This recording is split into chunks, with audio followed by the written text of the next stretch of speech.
또 두산중공 한번 보도록 하겠나이다. 안녕하세요, 주식황수 유튜버입니다. 자, 급등의 상징 주식 황소인가요? 이건 외국계 황소인 것 같은데 그러니까. 여기 점이 많네요, 점이. 어, 나 외국에서 왔죠. 그거 어떻게 보셨어요? 두산중공업 소식 듣고 왔죠? 아, 네, 그러시구나. 네, 두산중공업이 좀 이런 좀 괜찮은 그런 어떤 모습을 현재 보여주고 있다. 이렇게 좀 말씀드리도록 하겠습니다. 보면 자, 좋았어. 자, 결국에는 자 연내의 새 주인을 결정한다. 뭐 3조 원의 이런 어떤 그 자구안을 마무리한다. 뭐 이런 어떤 부분이 좀 나와주고 있지 않습니까? 결국에는 두산 인프라코 매각에 따라서 현대중공업그룹과 사모펀드가 참가하면서 그러니까 이 소식을 들으니까 굉장히 좀 기분이 좋지 않습니까? 이제 좀 후끈 달아오르고 있는 그런 어떤 모습. 결국에는 정원희 형님께서 3조 안의 자구안의 마지막 퍼즐을 이렇게 완성하면서 이제는 뭔가 다른 뭐 이전에는 거래 그 조회 공시 때는 검토한 사실 없다요 뭐 이런 어떤 얘기를 하다가 현대중공업이 다시 들어오는 그런 부분으로 하면서 역시나 그런 어떤 7천억대 소송에 따른 우발 채무를 책임지기로 하면서 좀 이런 결정은 두산그룹에서 결정을 좀 잘한 측면이 있겠죠. 보면 이런 부분으로 해서 고강도 자구안 이런 어떤 부분이 결국에는 좋은 모습을 연출하는 계기가 되었다. 이렇게 좀 말씀을 드리도록 하겠고요. 결국에는 그 두산중공업은 그린 뉴딜 펀드 이런 어떤 테마주 뭐 좀 정통 뭐라고 말씀드려야 될까요? 정통 가치주 뭐 요런 어떤 부분에서 그린 테마가 있습니다. 자, 정부의 정책형 그린 뉴딜 투자의 가이드라인이 이렇게 나왔다. 자, 그린 뉴딜 대상에서는 로봇, 에너지 효율 향상, 스마트팜, 차세대 반도체 이렇게 해서 40개를 선정을 했고 정부는 디지털 뉴딜 분야에 30개, 그린 뉴딜 분야에 17개, 총 197개 품목에 20조 원의 그린 펀드 자금을 투자할 수 있도록 하는 그런 어떤 방침을 내놨죠 보면.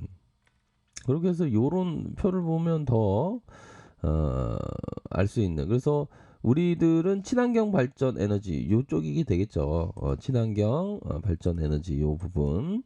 그래서 디지털 뉴딜에 30개, 그린 뉴딜에 17개. 이렇게 해서 앞으로 뭐 로봇 쪽에서도 좀 관심 가져야 되겠고 보면 스마트팜 요런 부분, 요 부분이 있고 지능형 데이터 분석. 그러니까 이 어떤 좀 놀라운 이 사회 변혁의 시대에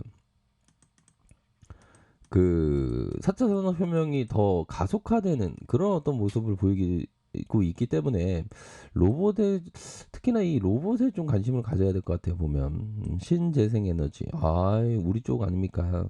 그린리들 이런 쪽 해서 앞으로 좀 에너지 효율 향상 이런 부분도 있고 자 그런 어떤 부분이 있다. 그렇게 해서 어, 정부는 분리형 가세 세제 지원 혜택을 받을 수 있는 뉴딜 인프라 펀드 이렇게 조성한다.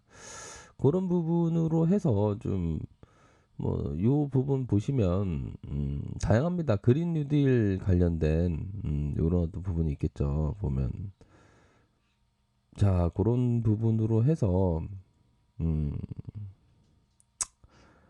점차적인 어떤 그러니까 뭐 테마에 있어서는 두산중공업이 그린 뉴딜에 가장 강력하게 풍력 관련주 풍력 풍력 한번 볼까요? 오랜만에 풍력 관련주입니다. 풍력 자, 해상 풍력 뛰어든 해외 의존도가 숙제. 그 터빈에 관련된 부분도 제가 짚어드렸죠, 그렇죠? 국내에 두 기업이 있는데 그 중에 하나가 두산중공업이다. 자, 정부의 그린 뉴딜 정책과 세계적인 에너지 확대 기조에 발맞춰서 국내 기업이 잇단 해상 풍력 발전에 진출했다. 해상 풍력은 연평균 13%, 2040년까지 1200조 원. 야, 1200조 원. 이거 엄청난데요. 그쵸? 1200조 원이면 앞으로 돈을 막 쏟아붓겠다는데 거기에 우리 두산중공업이 이렇게 할 수 있는 해상 풍력은 야, 그러니까 연평균 13%도 요즘 같은 그 시대에 요 정도면 엄청 감사합니다. 이런 어떤 부분이 되는. 아이고, 그 두산중공업이 좋아요. 저는 예, 그 좋습니다. 예, 지금 기업이 변모하고 있기 때문에 연평균 13%에 1200조 원. 해상풍력은 태양광과 더불어 온실가스를 배출하지 않는 친환경 에너지로 각광받고 있으나 국내에서는 아직 건설비가 비싼 데다가 효율이 기존의 화석연료 대비 떨어진다는 단점을 극복했는데 그럼요. 좀 극복을 해야죠. 보면 해상 풍력은 바다에서 풍력 단지를 설치하고 그곳에 바람을, 그러니까 그 바닷가 쪽 가면 둥둥 떠 있는 거 그런 거를 보면 됩니다. 그래서 잠재력의 해상 풍력이 잠재력이 굉장히 크다. 그렇게 해서 대표적으로 야 박수 한번 칠까요? 두산중공업이 딱 나오지 않습니까? 두산중공업이 최근 친환경 에너지 기업으로 전환하면서 지배구조 개편됐고 2025년까지 해상풍력 발전에 연 매출 1조 규모로 키우겠다. 두산중공업은 에너지 바람 에너지를 전기 에너지로 바꾸는 이 풍력 발전기를 제작하고 있다.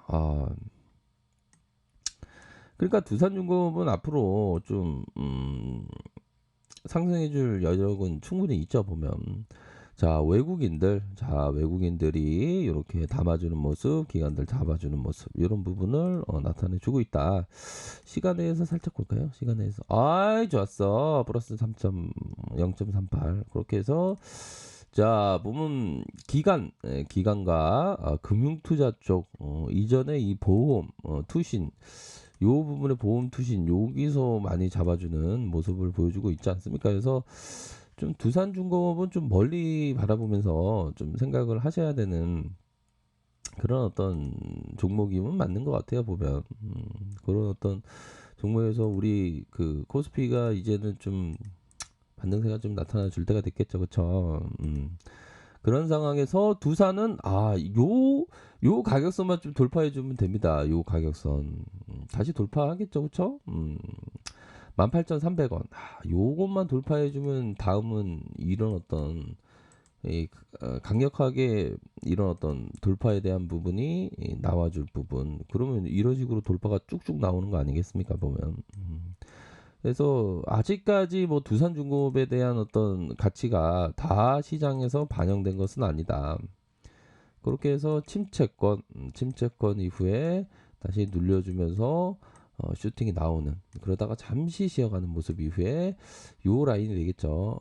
요 라인선에서의 지지를 받으면서 다시 한번 올려줄 수 있는 그런 어떤 모멘텀이 충분히 만들어지고 있다. 뭐 이렇게 좀 말씀을 드리도록 하겠습니다. 그렇기 때문에 뭐 두산중공업에 대해서는 좀 멀리 보면서 우리가 장기적인 관점으로 좀 생각을 하면서 뭐 가격선에 대한 부분은 우선적으로는 요런 어떤 18,300원 선 요런 부분을 강력하게 돌파해 준다면 주가의 흐름이 나쁘지 않은 아주 큰 좋은 모습을 상승이 나올 수 있는 그런 부분은 충분히 있지 않나라는 생각이 듭니다.